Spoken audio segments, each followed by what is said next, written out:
타이트하고 서글서글한 성격에 능력 또한 출중했습니다.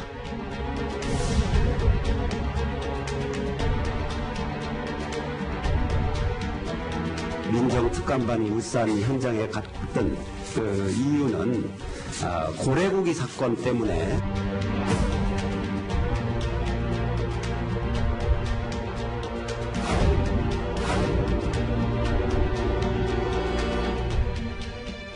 우리 정의는 혹시 조직을 사랑합니까? 네, 대단히 사랑하고 있습니다.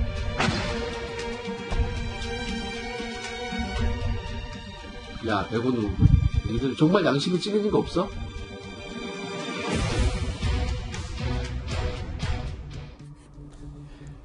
예, 오늘 뉴스탑10은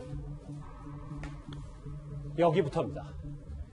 예, 청와대 울산시장 선거 개입 의혹의 핵심 인물이 숨진 채 발견됐다는 소식은 어제 다 접하셨을 겁니다. 그리고 조금 전 검찰은 발빠르게 움직였습니다. 오늘 오후에 서울 서초경찰서를 압수수색한 겁니다. 이 얘기부터 속보부터 시작을 해보겠습니다. 김태현 변호사님, 예. 보시는 것처럼 이 사망 수사관 휴대전화 확보 차원에서 오늘 오후 방금 전에 서울 서초경찰서를 압수했는데 그죠. 검찰 행보가 상당히 발빠르다는 느낌을 줍니다. 발빠를 뿐만 아니라 이례적이고 검찰의 수사 의지를 알 수 있는 거예요. 자, 보시면 일단 수사관이 스스로 목숨을 끊었습니다. 현재까지 자살로 추정하지만 공식적으로 자살이다, 타살 가서 없다라고 공식적으로 결론이 난 건 아니에요. 일단 뭐 부검에 들어갔고요. 유족 측에서 부검을 동의했기 때문에. 부검을 한다는 얘기는 혹시 자살이 아니라 다른 게 아닐까라고 일단 한번 살펴본다는 얘기거든요. 극단적인 선택인가 아닌가? 아닐 수도 있으니까 살펴본다는 얘기입니다. 그러면 일반적인 수사 플로우대로 하면 경찰에서 우리나라 경찰은 수사 종결권, 사건을 종결할 권한이 없습니다. 다 서초경찰서에서 수사를 하고 관할인 중앙지검으로 넘기면 중앙지검에서 다시 보고 자 그러면 뭐 자살이니까 끝 또는 이거 이상한데 타살인 것 같다 수사 이렇게 가는 거거든요. 기다리면 경찰이 다 부검 끝나고 수사 마쳐서 휴대전화 분석까지 다 하고 검찰로 올립니다. 그럼 검찰은 그때 보면 돼요.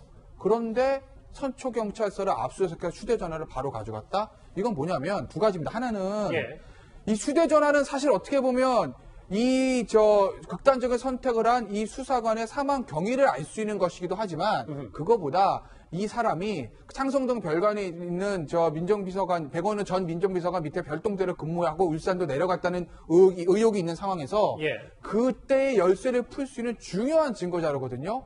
이걸 검찰이 하루라도 빨리 입수를 해서 수사를 밀어붙이겠다는 거 하나.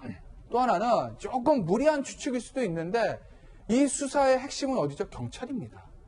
결국 꼭 검찰과 경찰의 갈등이 잠복해 있지 않다고 볼 수 여지는 없어요. 왜?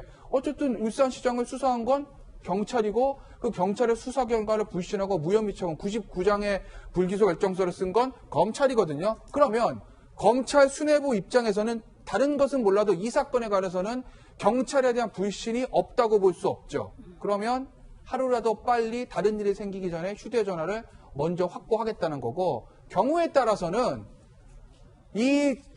수사관의 극단적인 선택으로 인한 이 자체에 대한 수사 이것까지도 중앙지검에서 바로 땡겨갈 가능성도 저는 있다고 봅니다. 우리가 하겠어라고. 김태현 변호사님 짧게 하나 더요. 그러니까 안타깝게 이 수사관이 핵심 인물인데도 숨을 거뒀기 때문에 그 다음 핵심 증거인 휴대전화를 발빠르게 수집하지 않을 수가 없다.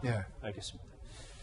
자, 그러면 이제 하나하나씩 뜯어 볼 텐데요. 먼저 이 수사관이 숨지기 전까지 바로 직전에 어떤 상황들이 있었는지 그것부터 저희가 주목을 해봐야 할 것 같습니다.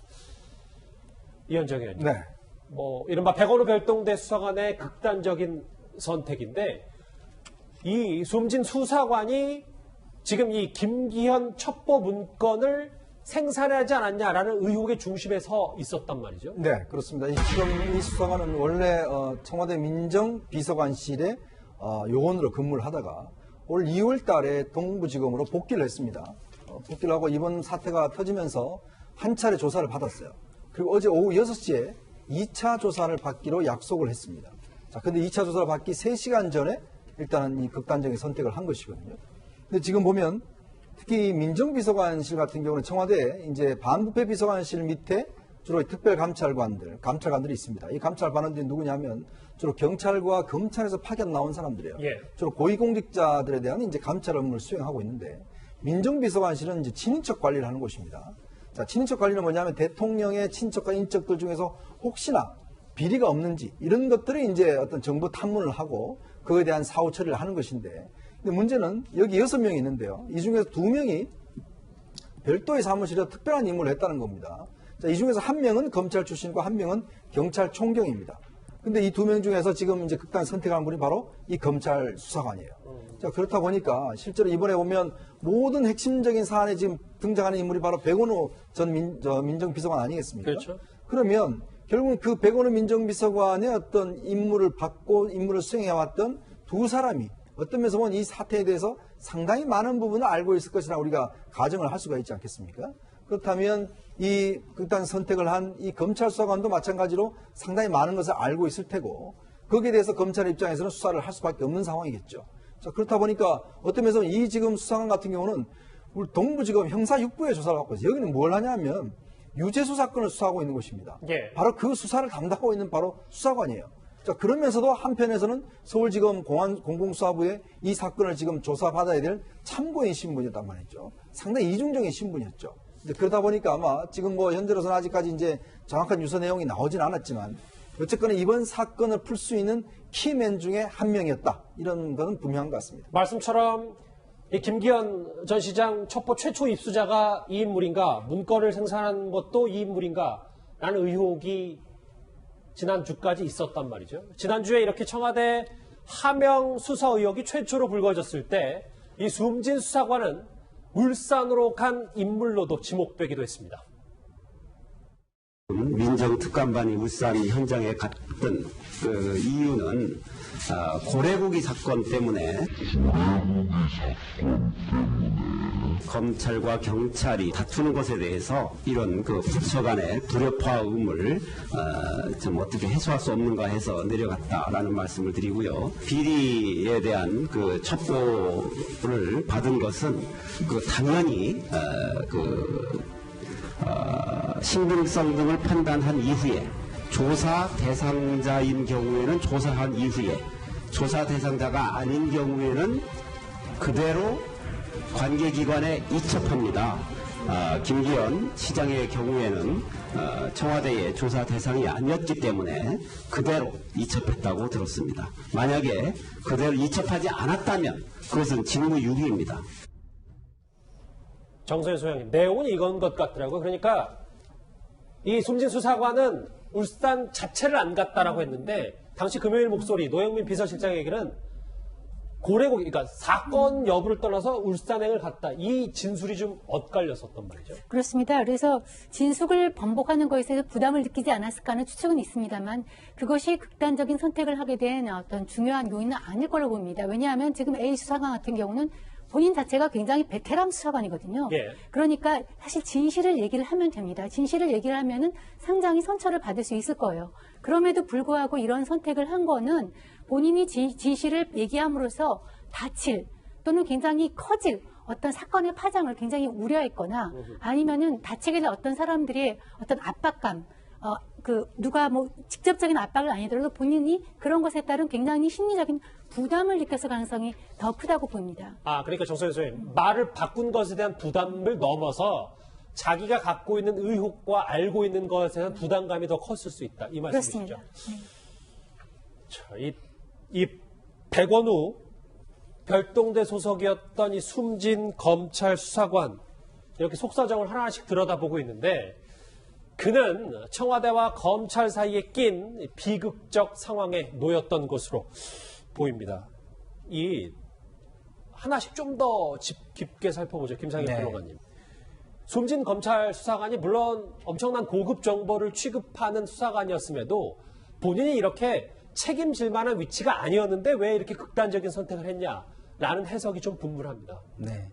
뭐 책임질 만한 위치가 아니었다. 이거는 이제 실무자였다는 얘기죠. 그리고 지시를 받고 그대로 수행하는 위치에 있었다. 이런 건데 그래도 알고 있는 거는 많은 거죠. 근데 그 알고 있는 것을 그대로 이야기하는 것이 맞느냐? 아니면은 뭐 그거를 아니라 그동안 일해왔던 조직과 같이 일했던 사람들에 대한 의리를 지켜야 하느냐 예. 이런 그 갈등에 직면했을 수 있다. 이게 하나의 커다란 가정 중에 하나입니다.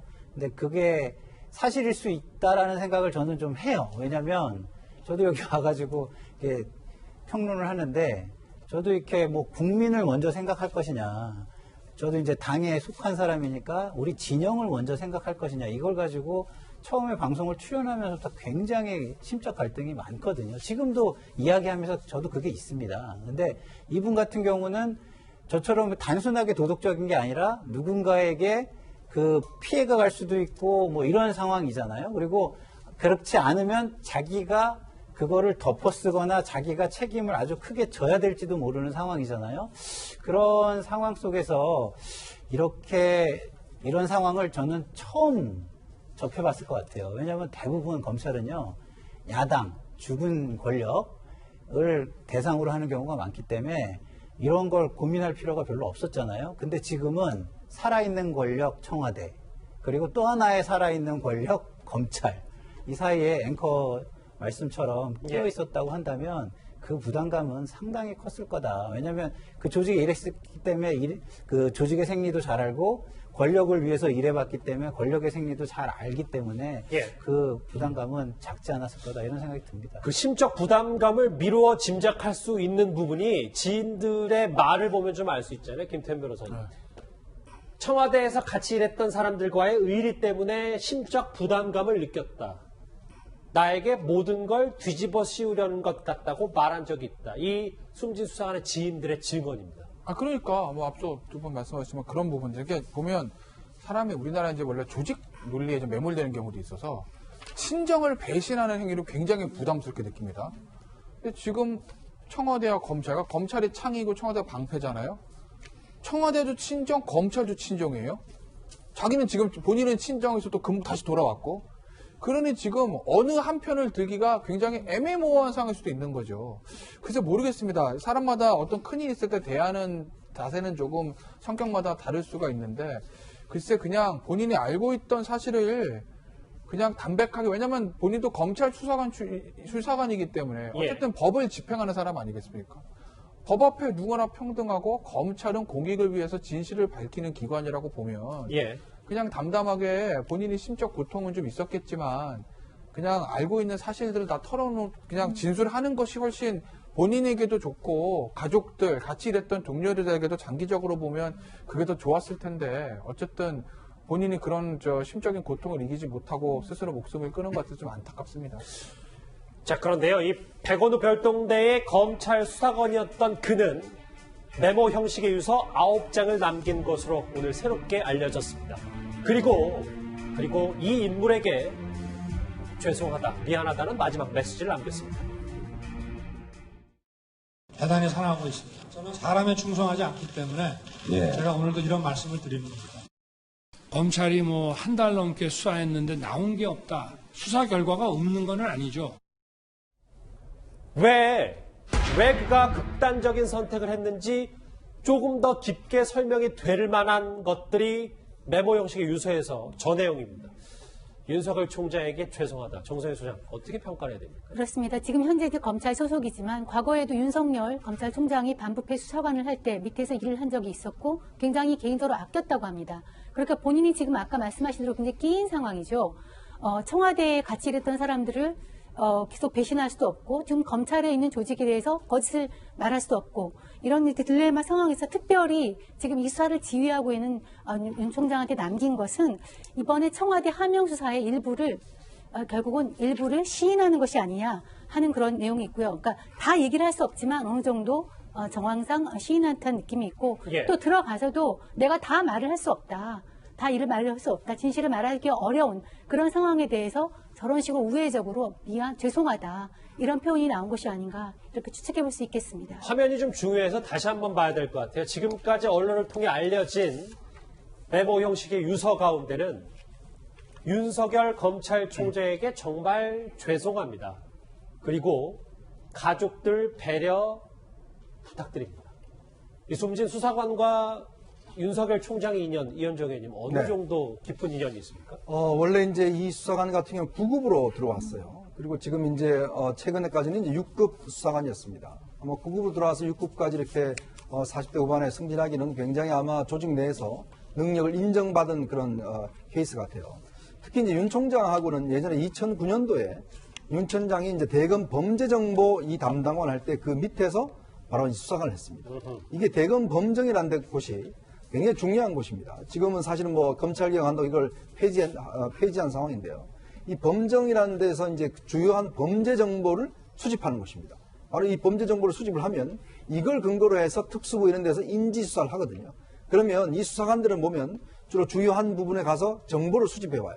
그러니까 어떤 면에서 보면 주요한 뭐 대기업 비리라든지 그다음에 고위층 비리라든지 이런 것들이 다 출발점이 뭐냐면 바로 대검 범정에서 출발합니다. 아하. 예전에는 대검 범정에 출발해서 대검 중수부를 시작을 해서 이렇게 이제 사법 처리가 되는 형태로 되는 것이거든요. 예. 그렇다면 이 이제 그 목숨을 끊은 이제 이 수사관 같은 경우는 바로 범정에 있었다는 걸 범정에 있었고 그다음에 또 청와대로 갔었고 하면 굉장히 정보 분야에는 많이 밝다라는 것이죠. 정보 분야에 많이 밝다는 것은 그만큼 네트워크가 많다라는 이야기예요. 그만큼 이제 윤 총장하고도 밀접한 관계돼 있고 그래서 사실은 이번에 이제 그 본인의 유서를 쓰면서 윤 총장한테 미안하다는 이야기와 함께 윤 총장한테 가족을 부탁을 했어요. 가족을 좀 잘 배려해달라. 이런 부탁을 한 거는 이거는 참 어떤 면에서 보면 개인적으로 하기 힘든 거 아니겠습니까? 그렇죠. 그런 걸로 보면 윤 총장과의 개인적 인연이 굉장히 각별한 것이고 사실 윤 총장이 조직 내에서 보면 본인이 사실 결혼도 늦게 하고 이렇게 한 이유가 뭐냐면 사람들 챙기고 사람들 좋아하느라고 그랬어요. 검찰 내에 있는 수사관들, 검사들하고 사실 술자리하고 밥자리하고 이런 것들을 윤 총장이 굉장히 많이 했거든요. 사실 윤 총장이 검사가 늦게 돼서 큰 형님으로 해서 사실은 사람들을 많이 챙겼습니다. 그렇다 보니까 검찰 내에 따르는 후배들이 굉장히 많습니다.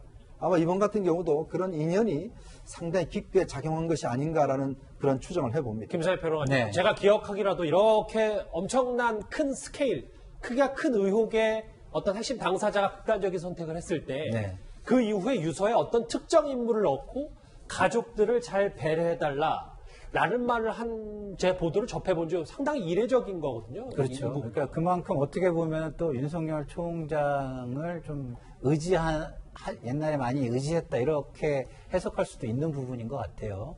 그래서 이제 지금 보도가 좀 약간 엇갈리긴 합니다. 왜냐하면 죄송하다라고 했는지 면목이 없지만 가족을 부탁한다 이렇게 했는지 이게 보도가 좀 엇갈리긴 하는데 어쨌든 간에 가족을 부탁할 정도로 굉장히 좀 의지를 할 수 있는 사람이 윤석열 총장이었다 이렇게 좀 보여지고요. 그리고 지금 뭐 이게 무리한 수사가 아니냐 이런 비판, 검찰이 무리한 수사를 해서 이렇게 죽음에 이르게 된 거 아니냐 이런 비판도 있지만 저는 그 부분에 대해서는 이런 걸 보면 조금 가능성을 낮춰보게 될 수밖에 없는 부분이 있어요. 일단은 윤석열 총장과의 관계, 두 번째는 입장이 엇갈린다고 하더라도 그 배후에는 청와대와 여당이라는 어쨌든 막강한 뒷배가 있는 거 아니겠습니까? 그런 상황에서 그러면은 과연 그랬을까 하는 부분이 저는 좀 가능성을 좀 낮게 보게 하는 그 부분입니다. 그렇군요. 이렇게 윤석열 총장이 숨진 수사관을 총애할 만큼 그는 에이스로 소문이 자자했다는 평가가 많습니다. 전 특검 반원인 김태우 씨는 그를 이렇게 기억했습니다. 그는 호탕하고 서글서글한 성격에 능력 또한 출중했습니다. 아마 상관들로부터 상당히 능력을 인정받았을 것입니다. 그는 검찰에서도 어느 부서에 있든지 능력을 인정받았던 사람입니다. 자, 윤석열 총장은 조국 정국이 시작된 이후부터 외부 노출을 여러분도 아시는 것처럼 극도로 꺼리고 있습니다. 점심시간에 구내식당 이동하는 모습 빼면은 포착이 된 적이 거의 없었는데요. 그런데 오늘은 지금 분위기도 분위기인 만큼 이마저도 볼 수 없었습니다. 김태현 변호사님. 두 사람의 인연도 앞서 저희가 짚어봤고 오늘 일과 시간이 끝나면 조문을 한다고 하는데 윤석열 총장의 침통함은 이로 말할 수가 없을 것 같습니다. 정말 하지 않겠어요. 왜냐하면 앞서도 말씀을 많이 해주셨지만 이 검찰 내에 특수 수사하는 사람이 좀 독특한 게 있어요. 그러니까 검사도 하던 사람에 계속하고 수사관도 하던 사람에 계속하기 때문에 범정, 투수 여기는 사실은 약간의 이렇게 좀 이너서클 같은 것들이 좀 있거든요. 검사들이 그렇고 수사관도 그렇고. 그러니까 이제 윤석열 총장하고 저 돌아가신 저 수사관은 저 각별한 관계일 수밖에 없을 거고 그런 건 개인적인 관계가 있으니까 당연히 더 조문하지 않겠습니까? 근데 다만 이제까지 검찰 수사를 받다가 이제 스스로 목숨 끊는 분들이 있으면 수사 라인에 있는 분들 다 조문을 안 했어요. 왜냐하면 이제 유족들을 자극할 수도 있으니까. 그런데 예. 이분은 검찰 어떻게 보면 정확하게 얘기하면 검찰 수사를 받고 나서 돌아가신 게 아니라 수사받기 전에 이제 돌아가신 거기 때문에 예를 들어서 검찰에 뭐 항상 이런 얘기를 하면 검찰의 뭐 강압 수사 때문에 심리적인 뭐 이런 얘기를 나오는데 그게 나올 수 있는 계제가 아니에요. 수사 소환 조사 하기 전에 저 극단적 선택 하신 거니까. 그렇기 때문에 검찰 수뇌부 입장에서는 이런 사건이 있을 때 만약에 조문 갔을 때 유족들을 자극할 수 있는 그런 부담감도 없어요. 그러면 윤석열 총장은 뭐 아마 몇몇 참모를 대동하고 오늘 뭐 저녁이나 아마 조문할 가능성이 높죠. 예. 제가 뭐 짧게 말씀을 드리면 사실 이제 박근혜 정권 때 이제 그 정윤회 문건 사건이 있었어요. 그때 당시에 이제 조홍천 비서관, 박관천 경정, 그리고 최모 경정이라는 분이 계셨습니다. 이분도 사실은 안타까운 선택을 했던 경험이 있어요. 근데 이번 사건도 보면 지금 보면 등장하는 인물이 상당히 비슷한 인물들이 많이 등장하고 있어요. 박경철 비서관부터 시작해서 또 김태우 수사관도 등장을 했지만 또 이런 안타까운 선택을 한 분이 또 이렇게 나타나게 되는 걸 보면 참 데자뷰가 있다라는 생각이 듭니다. 참 과거에도 보면 어떤 내부의 어떤 이너서클의 어떤 문제점을 밝히기 위해서 사실은 이제 검찰 수사관이나 경찰 수사관들이 이걸 하다가 결국은 이 권력의 핵심부 사람들한테 굉장히 밀려난 케이스였거든요. 이번 경우도 보면 어떤 면에서 보면 권력의 핵심부를 좀 견제를 하다가 사실 이 수사가 진행되면서 나타났던 또 하나의 똑같은 현상이거든요. 근데 왜 이렇게 자꾸 역사가 반복되는지 참 안타까울 따름입니다. 그렇군요. 이 숨진 수사관에 대해서 동료였던 전 특감반원 김태우 전 수사관은 이렇게 울분을 토했습니다. 같이 들어보시죠. 어제 서고한 그 직원은 법적으로 처벌받을 일이 없습니다. 아무런 죄 없는 사람이 왜 죽어나가야 됩니까? 야, 백원우, 니들 죄 받는다. 똑똑히 들어라. 니들 이 기업 평생 남을 거다 아마. 니들이 사람이라면 영원히 죽을 때까지 이거 잊으면 안 된다. 이 직원 얼마나 열심히 일했냐. 내가 옆에서 대충 봐도 입술이 터지고 잠도 몇 시간 못 자고 어떻게 한 건이라도 정보 구해서 보고하려고 노력하더라. 니들 정말 사람을 도구로 쓰지 마. 천벌받는다.